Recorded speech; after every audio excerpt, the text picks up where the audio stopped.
"We have to reach the village," Paul said breathlessly, though he wasn't sure which direction they were going.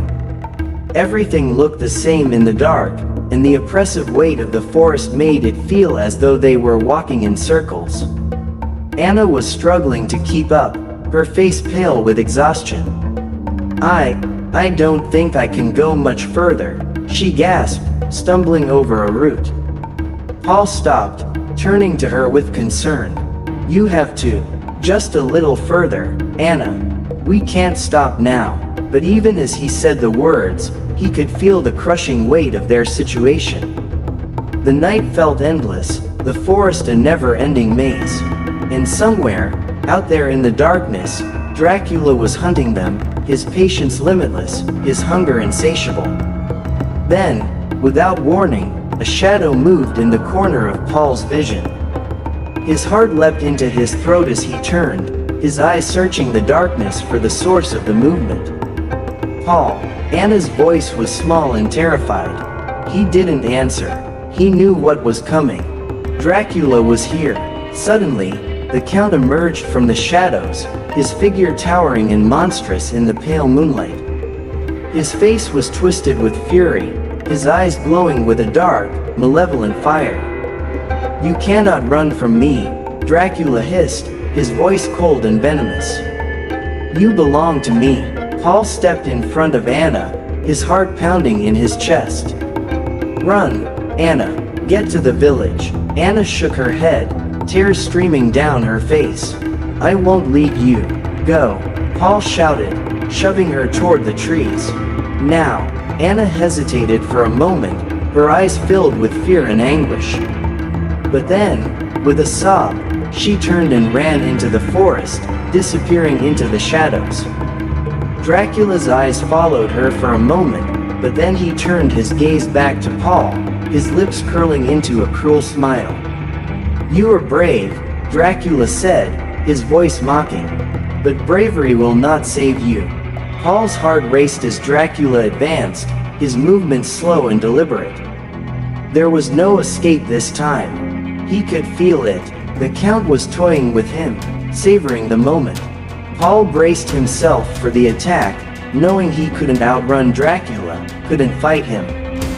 But then, just as Dracula lunged, there was a sudden, sharp scream from the forest. "Anna." Paul's blood ran cold as he realized what had happened. He turned, his legs moving before his mind could process, running toward the source of the scream. But deep down, he knew. Dracula had claimed his second victim. Paul barely manages to find Anna, injured but alive. As they stumble into the night, he knows that Dracula will never stop until they are both dead. With nowhere left to run and the Count closing in, the final confrontation is looming closer, and they must find a way to stop him before it's too late. The hunt is far from over. The night air was thick with tension as Paul and Anna made their way through the twisting corridors of Dracula's castle. Every step they took felt heavy with dread, each shadow concealing the looming presence of the Count. They had been on the run for what felt like hours, but there was no escaping the inevitable. Dracula would find them, and the final confrontation was drawing nearer. Paul had spent the last few days piecing together everything he could about vampire lore, sifting through ancient texts in the castle's forgotten library, poring over accounts of previous victims and scholars who had attempted to uncover the mysteries of Dracula's powers. His mind was a whirl of arcane knowledge, half-remembered rituals, and legends passed down through centuries. He knew that if they were going to survive, they couldn't rely on fleeing forever. "We have to stop him," Paul had said to Anna earlier, his voice hard with determination. "If we don't, he'll keep hunting us. There's no escaping him, not unless we fight." Anna had looked at him with fear in her eyes, but she nodded. She was too exhausted to argue anymore. She knew as well as he did that there was only one way out of this nightmare. They had to kill Dracula. The castle seemed to breathe with a life of its own, the stone walls pulsing with ancient power. Paul and Anna crept through the dark hallways, their footsteps echoing eerily in the silence. They passed faded portraits of long-dead nobles, their eyes seeming to follow them with hollow stares. The oppressive weight of the castle bore down on them, and it was hard to shake the feeling that they were being watched from every shadow. Paul's hand tightened around the wooden stake he had fashioned earlier, the rough wood reassuring in his grip. He had read enough to know that staking Dracula's heart was one of the few ways to kill him, though he wasn't sure how much of the old stories were true.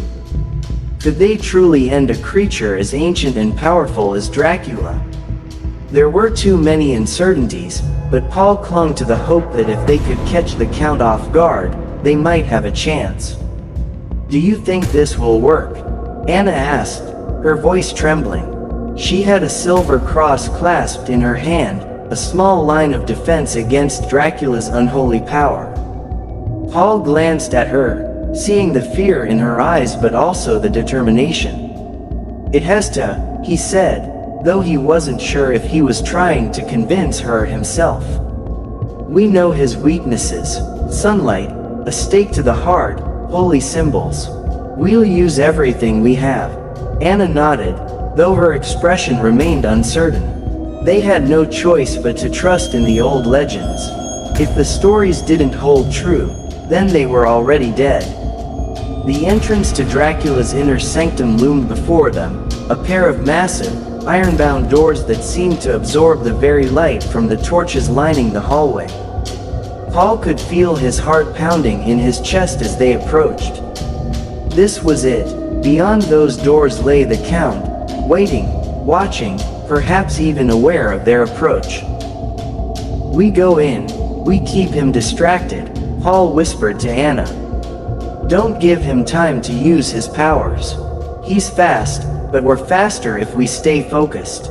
Anna swallowed hard, nodding again, her hand gripping the silver cross tighter. She looked as though she might break down at any moment, but there was a fire in her eyes that hadn't been there before. With one final deep breath, Paul pushed open the doors. The chamber beyond was vast, dominated by a massive, ornate coffin that sat on a raised dais in the center. The air was thick with the scent of decay, and the shadows seemed to writhe and shift like living things. Dracula stood at the far end of the room, his figure silhouetted by the flickering torchlight. His dark cloak billowed behind him as though caught in an invisible wind, and his eyes glowed with a malevolent light as they fixed on Paul and Anna. "I knew you would come," Dracula's voice echoed through the chamber, low and smooth, filled with a dark amusement. "You are bold, Paul.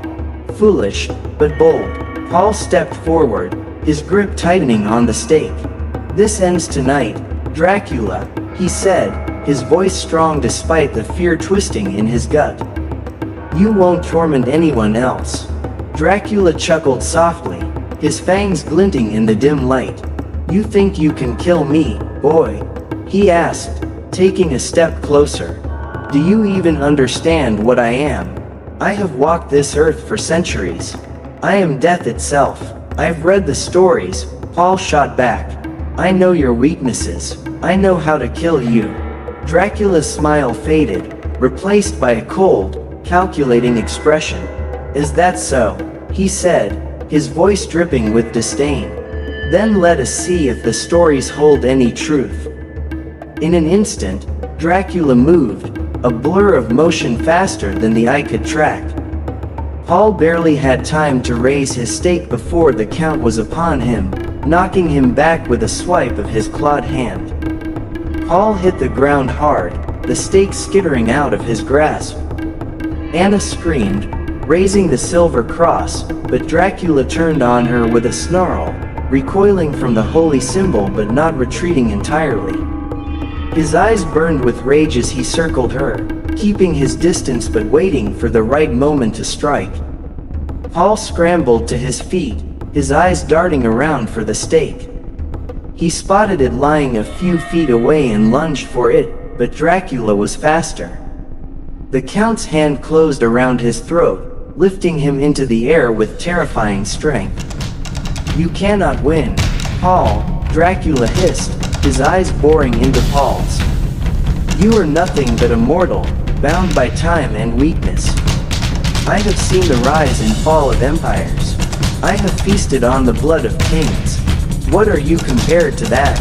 Paul struggled in Dracula's grip, his vision darkening as the Count's fingers tightened around his throat. But then, from the corner of his eye, he saw Anna moving, raising the silver cross high above her head. With a shout, Anna thrust the cross toward Dracula's face. The Count recoiled with a scream of rage, dropping Paul to the floor as he staggered back, his hand raised to shield himself from the holy symbol. Paul gasped for air, his hands trembling as he reached for the stake once more. He couldn't let this opportunity slip away. With all the strength he could muster, he lunged at Dracula, driving the stake toward the Count's heart. But Dracula was too fast. Even weakened by the cross, he dodged the strike with supernatural speed, his eyes blazing with fury. He turned on Paul with a snarl, his fangs bared and his claws outstretched.